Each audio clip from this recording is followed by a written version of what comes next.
আজকে আমার খামারের কোয়েল পাখির ডিম এবং কিছু দেশি মুরগি নিয়ে গেলাম হরিণা বাজারে। এখানে চাকমা বাঙালি সবাই একসাথে বাজার করে। আমাদের এলাকার বাজার থেকে নদী পথে ছোট ট্রলায় করে আরো আধা ঘন্টা পথ পাড়ি দিয়ে যেতে হয় হরিণা বাজার। সেখানে গিয়েই আমার খামারের ডিমগুলো আমি বিক্রি করি প্রতি সপ্তাহে। আমি আমার খামারের কোয়েল পাখির ডিম কিভাবে কত টাকায় বিক্রি করি এবং দেশি মুরগিগুলো কত টাকা কেজি বিক্রি করলাম সবকিছু জানাবো আজকের ভিডিওতে। সেই সাথে দেখবেন দুর্গম রাঙামাটির সীমান্তবর্তী বাজারে চাকমা এবং বাঙালির মিলন মেলা। 100 টাকার 21টা ভাইয়া।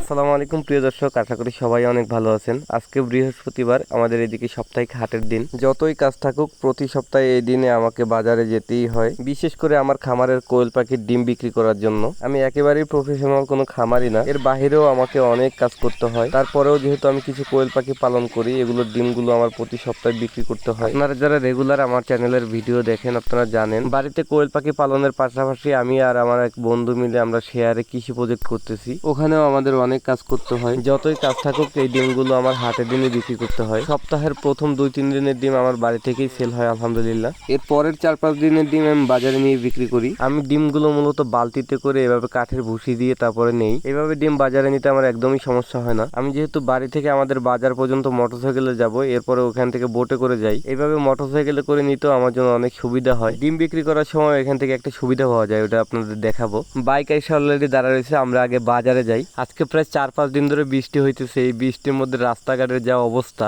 মুরগিগুলারে ঘাড়ে আর ডিমের বালতিটারে হাতে নিয়ে হাঁটতেছি। পায়ের জুতার কন্ট্রোলিংও বেশি একটা ভালো না। গাড়ি নিয়ে রাস্তা এক জায়গায় পইরে কতগুলো ডিমও ভেঙে ফেলছি। এখন আর ওই রিস্ক নেওয়া যাবে না, নাইমে গেছি আগে থেকে। বৃষ্টি যদিও নাই, কিন্তু যে কাদা হয়ে রয়েছে ওইটার জন্যই বেশি সমস্যা। আর আজকে যদি বৃষ্টি হয় তাহলে তো বাজার অনেক জমজমাট। আজকে মুরগিও অনেকগুলো নিছি, বাড়ির সব মুরগিগুলো নিয়ে এসে আসলে অনেক টাকার প্রয়োজন। আর এই সময়ের মধ্যেই যদি বৃষ্টি হয় তাহলে বাজারের অবস্থা আরো বেশি খারাপ। দেখা যাক ডিম আর মুরগিগুলো বিক্রি করতে পারি কিনা, অনেক ভয়ে আছি। যে কোনো সময় বৃষ্টি হইলে বাজারের মোড় ঘুরে যাইতে পারে।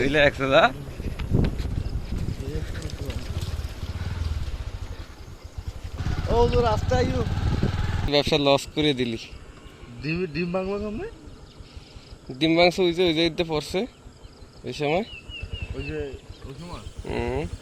আমাদের বাজারে বড় একটা মাছ উঠছে, এটারে সবাই ভিড় করে রাখছে। কাতল মাছ, এটা নাকি 12 কেজি ওজন হয়েছে। মাছটা মোটামুটি ধরে দেখলাম অনেক ওয়েট, মাছটা ভালোই বড়। তাজা আছে তো? তাজা থাকবে না। মাছটা যদি তরতাজা থাকতো তাহলে অনেক দামে বিক্রি করতে পারতো। এটা হইতেছে আমাদের এলাকার বাজার, এই বাজারের নাম ভূষণছড়া বাজার। আমি ডিম আর মুরগি নিয়ে যাব হরিণা বাজার। এখান থেকে ওইটা আরো 4 কিলোমিটার দূরে। হরিণা বাজার দুইভাবেই যাওয়া যায়, মোটরসাইকেলেও যাওয়া যায়, বোটে করেও যাওয়া যায়। আমার জন্য বিশেষ করে বোটে যাওয়াই বেশি নিরাপদ। আমি সবসময় প্রায় বোটে করেই যাই। মোটরসাইকেলে করে গেলে 10-15 মিনিটের মতন সময় লাগে, আর বোটে যদি যাই তাহলে প্রায় 30 মিনিটের মতন সময় লেগে যায়। এগুলো এর থেকে বড় হয় না? বড় হয় তো ওই বৃষ্টি তো, কিন্তু প্রত্যেকটার ভিতরে আপনার এই যে স্পটটা আছেই। দারুণ নদী তো। এগুলো হইতেছে পাহাড়ে উৎপাদিত একেবারে ফ্রেশ বাঙ্গি। উনি বলতেছে একেবারে কীটনাশক মুক্ত, যার জন্য এরকম পোকার আক্রমণ হয়েছে।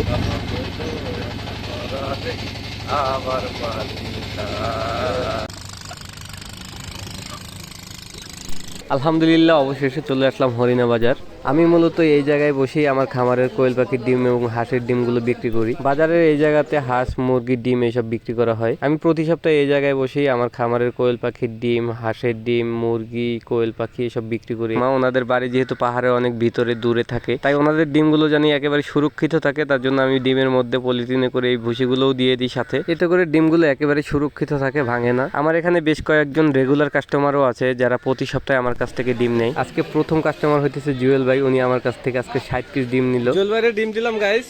জুয়েল ভাই হচ্ছে আমার রেগুলার কাস্টমার। আলহামদুলিল্লাহ আকাশের অবস্থা মোটামুটি ভালো আছে, বৃষ্টি হইতেছে না এখনো। আশা করা যাইতেছে বাজারে মোটামুটি লোকজন আসবে। আমি এখানে মোট 13টা মুরগি আনছিলাম। 13টা মুরগি থেকে মাত্র 2টা মুরগি 500 টাকা দামে বিক্রি করছি। এরপরে বাদ বাকি 11 পিস মুরগি আমি পাইকারি দিছি। পাইকারি দিছি হইতেছে আপনার 480 টাকা করে। আপনার ওইখানে দেশি মুরগি কত টাকা দরে বিক্রি হয় একটু কমেন্ট করে জানাতে পারেন। এবার আসি কোয়েল পাখির ডিম আমি কত টাকা করে বিক্রি করি। আমি যেহেতু বেশিরভাগ ডিম এখানে খুচরাই বিক্রি করি, আমি প্রতি পিস ডিম 5 টাকা দরে বিক্রি করি। যারা 100 টাকা নেয় তাদেরকে একটা ডিম বেশি দিই। তো আলহামদুলিল্লাহ আজকের দিনটা মোটামুটি ভালো ছিল, অনেক ভয় ছিলাম আমি। আলহামদুলিল্লাহ আমার বেচা কিনা শেষ। 100 টাকার 21টা ভাইয়া।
ও